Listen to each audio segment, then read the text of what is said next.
What's up mga kapandit? So ngayon mga kapandit, may i-share lang ako sa inyo sa itong Nissan Altima. So yun, problema nito mga kapandit before is ito nag hard starting or hindi siya na umandar kasi dahil may oil leak sa dito sa may oil seal ng spark plug. So papakita ko sa inyo mamaya. So ngayon ang problema nito is siyang leak sa spark plug, yung oil seal. So yun, makita yung mga kapandit is may mga obvious na makita nyo na oil leak. So dahil dyan sa oil seal. So Nissan Altima mga kapandit, kasi kung hindi ka basta-basta makakabili ng oil seal, kasi dapat buong cover, itong cover na bibilhin mo, kasi yung oil seal niya, yung construction ng oil seal niya is mahirap siyang i-install doon sa cover. So ito mga kapandit, ito yung bago, pakita ko sa inyo mga kapandit. Okay, so ito yung bago mga kapandit. So nabili ng kasama ko. So ito yung bumili talaga siya ng bagong cover dahil lang sa oil seal. Yan, no. So makita yung mga kapandit, so mahirap nga talaga kung bibili ka ng isang oil seal lang, kasi ang problema ito is yung isang oil seal lang. Lahat pala mga kapandit. So yung lahat ng oil seal niyan is may leak na. So kaya nababasa yung spark plug. So yun, hindi ka pwedeng makabili ng isang oil seal lang or oil seal lang o apat na oil seal, dahil so tingnan mo yung construction, mahirap nga talagang magtanggal or magkabit ng oil seal na to. So sa sa construction niya is talagang bibili ka ng buong cover ng spark plug cover or cylinder head cover. So yun mga kapandit, yung disadvantage ng sasakyan ito. So ito po ay Nissan Altima. So this is 2010 model. So ito hindi pa manila ng Nissan mga kapandit, no? So just for the sake of information mga kapandit. So and more of that mga kapandit, so dahil bibili ka ng bagong cover, so bibili ka rin ng itong oil seal din, cover valve na oil seal. So ito magasto siya mga kapandit. So yan mga kapandit, so yan, so isa tong cause na hindi aandar or dahil mababasa yung spark plug dahil sa leak. So yan, kapalit ka talaga ng oil seal.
So siguro mga kapatid, nakita niyo pag move ng so pag move ng makina. So kasi ito pala, kung magpapalit ka ng cover, syempre tanggalin mo to.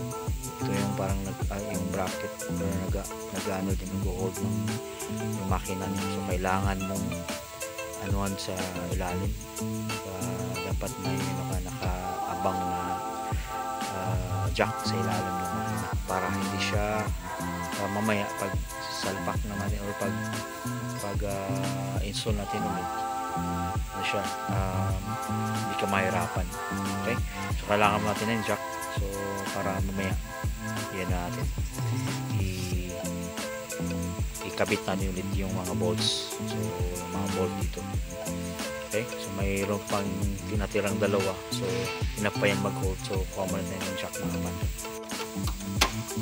So meron pa pala tayong tatanggalin mga kapatid ito, since nakakabit to dito, yun, sa support niya. So medyo marami-rami mga kapatid, so siguro tanggalin to. And before tanggalin to, kailangan tayo may space, so ito rin i-loosen ito, tanggalin din para matanggal natin. Okay, so yung mga pandit,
yan mga kapandit, natanggal na.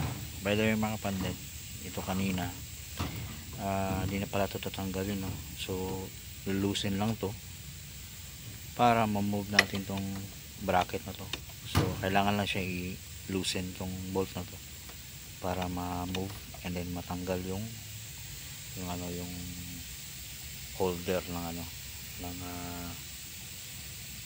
or support ng makina. So yung mga kapandit, tanggal na. So yan mga kapatid, tanggal na natin yung copper. So ito yung luma, ito yung bago. Okay? So tingnan mo yung kung hindi mo i-fill or kakapain yung oil seal niya. So hindi mo talaga ma-differentiate kung anong diferensya na. So we can observe this one. So ito mga kapatid, ang tigas na niya, siguro dahil sa init, sa stress, sa tagal na rin ng makina. So yan, kaya dito nag-leak yung oil. Okay, dito if you can feel this one, so malambot siya.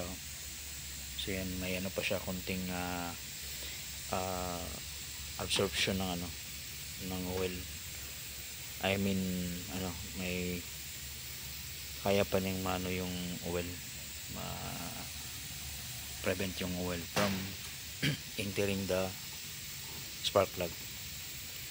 So yun mga kapatid, yan, ito yung luma, tsaka ito yung bago. So yung mga kapatid, papakita ko sa inyo saan na-locate yung oil seal. So dito yan mga kapatid, dito. So yun, pag yung sabi ko nga sa inyo mga kapatid, pag na siya, matigas na yung seal or damage na yung seal, so dito mag-i-escape yung oil. So from here mga kapatid, so dito mag-i-escape yung oil papunta doon sa spark plug. Kaya itong makina dati hindi to siya umandar kasi nabasa yung spark plug. So yun yung mga cause mga kapatid. So bigla-bigla ang namamatay yung makina mo, or bigla-bigla hindi na siya mag-start from parking. So itong by the way, again, this is the Nissan Altima mga kapatid, 2010 na model. Okay, so yan mga kapatid, before natin i-install yung lagyan, since di tayo nakabili ng bagong seal, so lagyan natin yung silicone before i-install sa makina. So yan mga kapatid, madali lang pag install, pabalik, yung reverse lang ng pagtanggal. Yan. So yan mga kapatid. So if you're buying new seal, hindi na kailangan ng yung RTB gasket. So ito yung ginagawa lang natin dahil binalik natin yung luma, yung mga kapatid. Okay,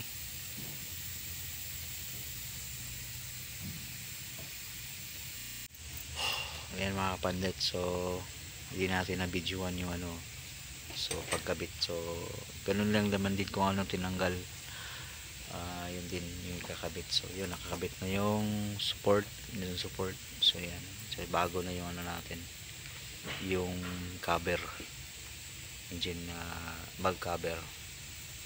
Okay, so yun, makikita yung mga silicone ganyan, RTB gasket. Yan yung in-apply natin sa lumang seal, kasi luma na yun, hindi tayo nakabili. So yan mga kapatid, so yan. Okay, so yan, kabit na din yung niya.